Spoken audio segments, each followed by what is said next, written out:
রজঙ্কিরিত শয়তানের কবল থেকে আল্লাহ তাআলার কাছে আশ্রয় চাচ্ছি। সম্মানিত দর্শকবৃন্দ, আপনাদের সকলকে জানাই সালামুন আলাইকুম।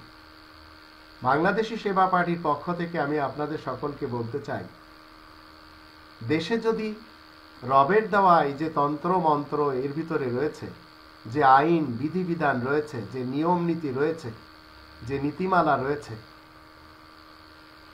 এগুলি ছেড়ে যদি মানুষের বানানো রাজতন্ত্র, সমাজতন্ত্র, গণতন্ত্র,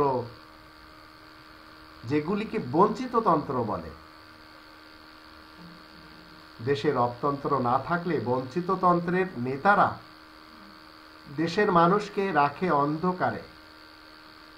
তাই সবাই গুম হয়ে যাওয়ার, খুন হয়ে যাওয়ার, হত্যা হয়ে যাওয়ার ভয় পায়, আর সত্য বলার যে সাহস, সেই সাহসটুকু খোয়ায় ফেলে।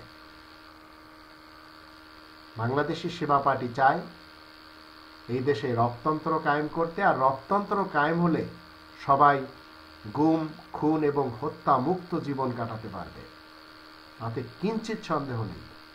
তাই আসুন আমরা সবাই বাংলাদেশি সেবা পার্টির হাতকে মজবুত করি।